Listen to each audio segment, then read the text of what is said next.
Peace, family. Welcome to another episode of the Trust the Process podcast. My name is Jocelyn Renee, and you can think of me as your digital loctician. I'm so excited because tonight I have two amazing people here, one of which I've had the pleasure to have my hands in her locks. Uh, so I am super excited to be here with you. Um, for another episode. If this is your first time joining the podcast and you're watching live, press a one in the chat. And if you've been here before, press a seven because this is our seventh episode of Trust the Process. I'm so excited. We're like keeping it going. So without further ado, I would like to bring Marquita, Keeta for short, and Latonja to the podcast. Hey, Welcome. Hello. thank you. Yeah. Hello. I'm so happy that you are both here with me. Um, Keita, could you first start us off and let us know how long you've had your locks and what brought you to the journey, where you are, and how long you've had your locks? Three Okay. things. So thanks for having me. Let's see. I'll start with what brought me to the journey. I think I'm trying to remember. I had my son in 2018, and I had been natural before that for 10 years. And I remember just like always having it in a bun and just not really having motivation to really do my hair. And after I had my son, I was kind of like, okay, like I need something that's easier. I know I don't want to relax my hair. I don't want to straighten it. I want to stay natural. What can I do? And I started like looking on Pinterest for like all these locks styles and like inspiration. And I just saw like all these beautiful women with these gorgeous locks, like all different lengths and sizes. And it just got me like really hype. And I told my husband, I was like, I'm going to lock my hair. So my son was 4 months when I locked my hair. And I've been excited ever since. So yeah, that was about 4 years ago. It'll be 5 years in July. And I know That's time coming is up quick. flying. Yeah. Yeah. Was there another question? Yeah, where are you located? Where are you Oh, residing now? I am in Delaware. Yes, I'm Okay, in so Wilmington, Delaware. up the street, up the street. Yes. Thank you for sharing. Latonja, could you share with us where you are, how long you've had your locks, and what brought you to the journey? Well, I am in sunny Florida, St. Petersburg, Florida to be Ooh, exact. And I have had my locks about 3 years. It'll be 4 years in October. And what brought me to the journey was religious, a spiritual, I want to say, reason. And then my husband and my daughter um, kept asking me, come on, lock up, lock up. And I was natural for about 6 or 7 years. And I was like, no, I don't want to do that. You can't do no styles with it. Well, as you can see. right? So we've I learned. said, you can't do no, yeah, I said, you can't do no styles with locks. They just lay down. And then I work with my husband and he does home interior. So he can do from the inside to the outside of the house. Nice. So I was doing that with him and I didn't have time to do my hair. Yeah. So I went to go visit my daughter for my birthday and I just told her to do me a 2-strand twist and and here's the after effect. Wow, look at that. I think it's so amazing that both of you came into the journey from like, I don't got time to do my hair. Like I've just locks it has to be it. So was that a what other kind of myths or misconceptions that did you hold before you started your locks that kind of were like shattered when you since you started and since you've been locked? Yeah. I immediately think about when I thought that locks weren't professional. Mm. I work in corporate America, so I went through that so-called ugly stage, which is not an ugly stage, but I went through that whole stage where you know it's frizzy and everything. and feeling self-conscious, but honestly, they're beautiful. Like I look back on pictures now and I'm just like, they were so pretty. But Right? thinking that they're unprofessional, they're Yeah, not. yeah. And another misconception was, like Latonja said about you can't do styles. Like their locks are so versatile. So I've done tons of styles, and yeah, that was a myth. The unprofessionalism with locks and not styling. Those are really, really common ones. Latonja, what Mhm. about you? Right, Did right. you have any other things that you thought about locks that it's not true now that you have them? Well, one was okay. Is your hair's matted up? It like she was saying, people think it's not professional, and then the hurtful thing is like when you go tell your parent, "I'm going to lock up." Why are you doing that? They are so ugly. They don't look professional. And it's like, I thought you was my ride or die chick. And Right? it's like, okay, you have to, who are you doing this for? Are you doing it for yourself? Or are you doing it to please other people? Mhm. And I had to become one with myself. This is something I want to do, regardless of how someone else feels about it. That's their opinion. But long as I like it and I'm loving it, that's all that matters. Yep. So very true. And Latasha, I know you said that you began the journey for more of a spiritual reason. Um, what's one of the lessons that sticks out for you since having locks that you learned through the journey so far? It makes me go back to heritage, where you came from. We know we wasn't going around with straight permed hair.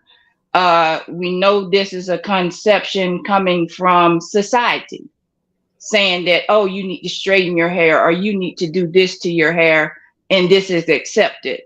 Where locks for a while, it was like, oh, no, you can't come in here with that. And it was like one of the girls you had on before that's like, yeah, but y'all come in here with this blue hair. So when I come in here with my locks, don't judge me. Yeah, it's very true. Um, Keeta, have you had any experiences with your locks, like because you started right after having a baby? Did you Mhm. experience any of those, like postpartum shedding or Oh my gosh, having yes. issues there? Yes. Talk about So it. it started a little before I started my locks, but you can kind of tell, like even now, like around the edges, like I don't have the thin spots anymore, but you can see like at the bottom of my lock where it's older, where it's like a little thinner, where and then it gets thicker. So yeah, I did go through that.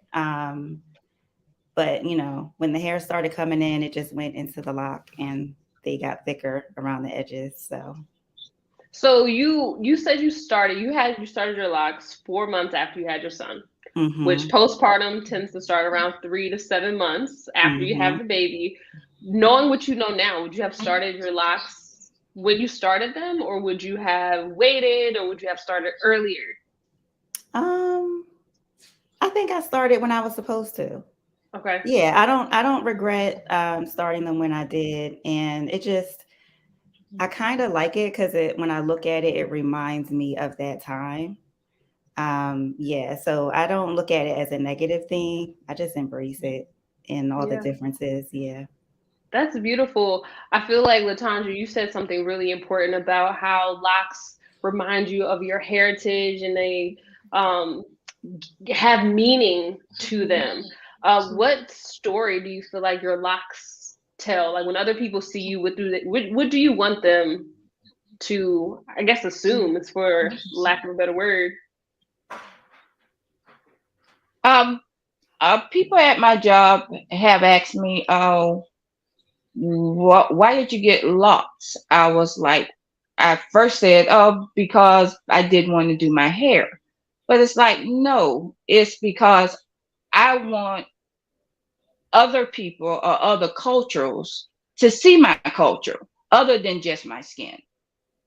See it in my hair, see it in the way I act, the way I portray myself, other than, as Martin Luther King would say, judging me by the character, the color of my skin.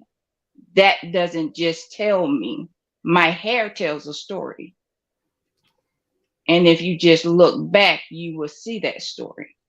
And I don't have to wait till February for you to see my story. I can show you my story 365 days a year. That's right. Absolutely. Ooh, I love that. And when y'all are both years into the journey, right? You have 3 years, 4 years.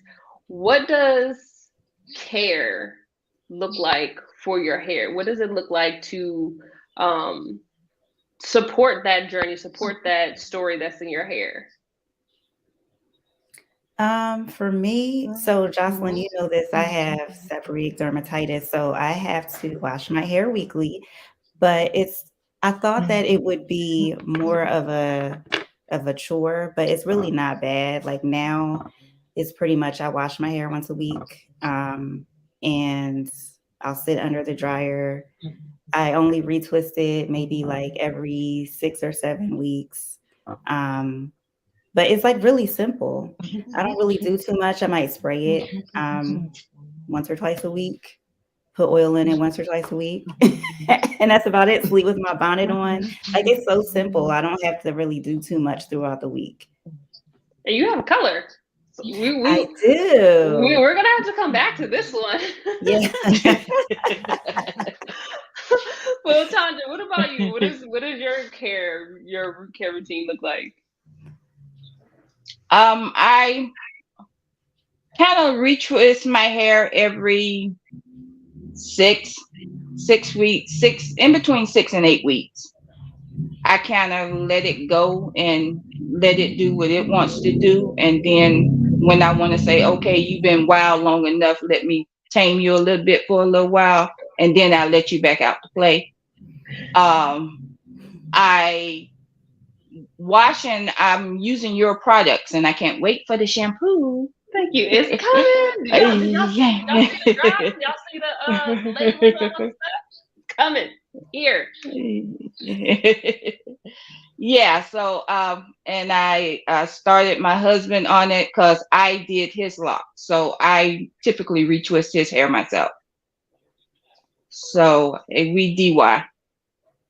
I love that. Doing your hair, you got to do the husband's hair, and you keep it simple. I see you have a styling. Do you style often, Latonja? Since you said styles wasn't a thing before, now you got style. Well, I go to someone to get it styled. Oh, okay. Because I'm not the styler when it comes to doing my own hair, but I'm learning how to barrel twist my husband's hair so I can give him different looks other than just having it down. Because of the work he does, he needs it out of his face. Yeah. So you go to somebody else to get it styled. Do you go there frequently, or that's kind of like a treat every now and then? I basically do his hair. My hair, I go let someone else do. But I'm really looking for someone more holistic into the natural more so. But I take your products to them to use. Well, thank you for that. What do you notice about the way they were caring for your hair before you bought products? They were basically using the stuff that you would use in loose natural hair. And I'm like, that's not for my hair. Yeah. Would you be offended if I brought in the products that I use on my hair? And she was like, no, not at all. You bring it in, I use it. I have no problem with that. And then I asked her about the detox.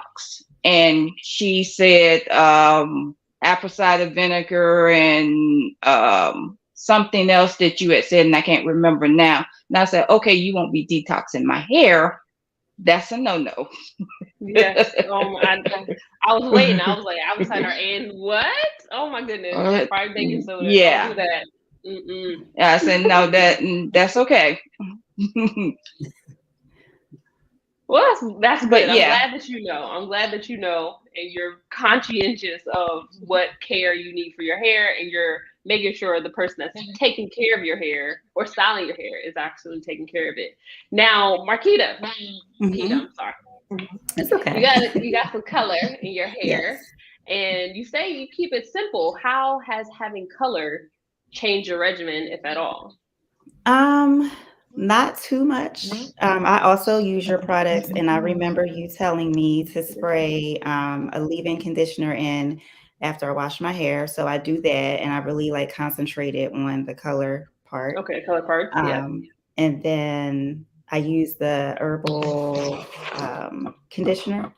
Mhm. So that really helps to keep my hair soft. But when I shampoo, I also use like a moisturizing shampoo, and Yeah. that helps it also. I haven't really noticed that my hair is like any drier where it's colored. And I don't know if that's because I had it professionally colored by you.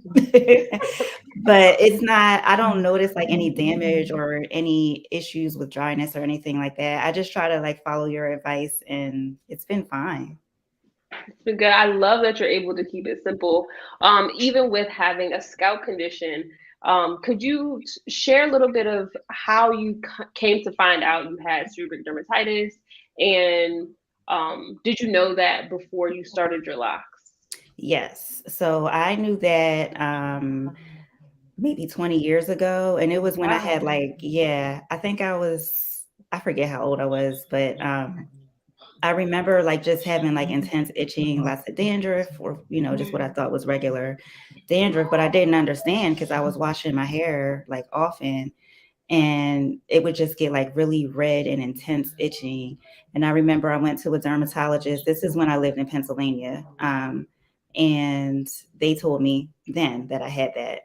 So I always knew. And I think that that's kind of what also led me to go natural the first time. Um, so yeah, I went natural, I think in 2010.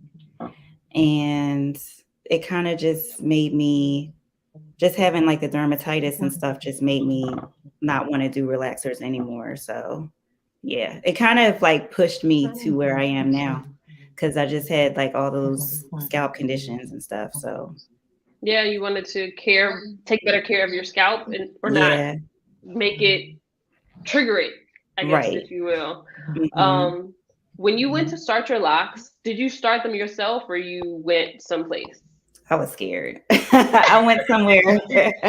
I hadn't professionally started. Plus, I didn't know. So I knew I wanted them to be like a certain size. And I kept reading that how you part your hair determines like the size of your locks. So I didn't want to mess that up. Um, and I also wanted to start with coils, and I didn't know how to do that either. So yeah, I got them professionally started.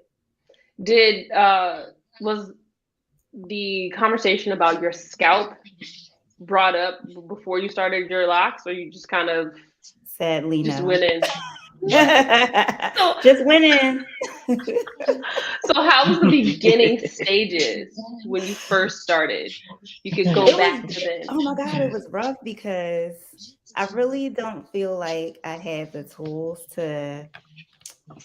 I didn't really, even though like I researched and everything, I still didn't have like the knowledge. And I know a lot of times people tell people when they're starting their locks, you can't wash your hair and all that stuff. And I was under that mindset. So I think when I washed my hair for the first time, I was like 4 or 5 weeks in, and my scalp's not used to that. Yeah, I'm sure your scalp was mad. Very mad, very angry. And I remember just trying to like take what is it, like cotton balls with like witch hazel and like try to, my scalp was like, girl, No, we need you water tried and it. shampoo. Yes.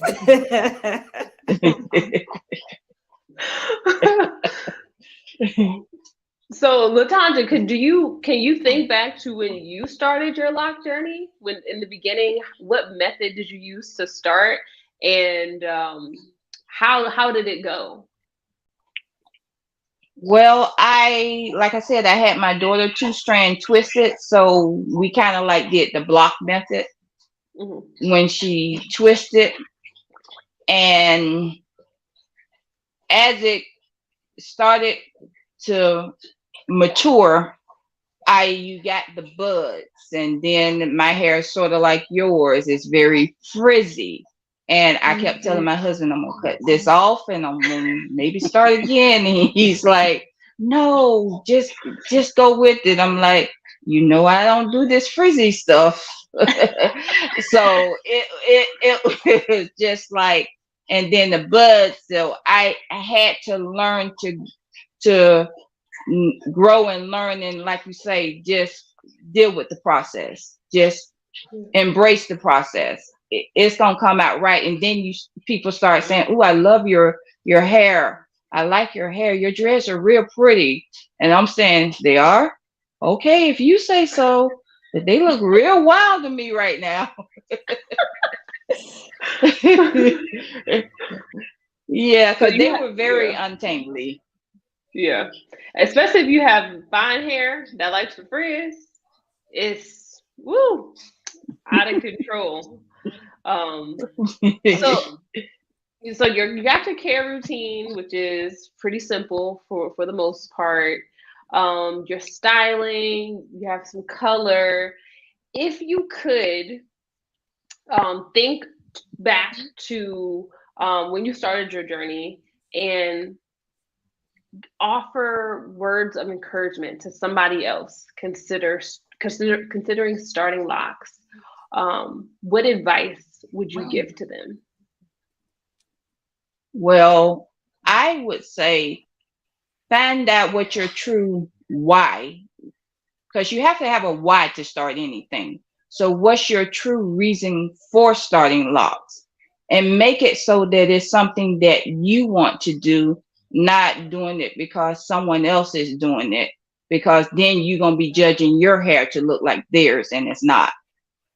And just embrace the growth, embrace the frizz, embrace the budding, and just go with it, because there are going to be times where you're going to want to cut it, but just give it that I'm going to give it a little bit more time, or I can get a little spiritual on you. It's like the minute you go to cut it, you going to miss your blessing.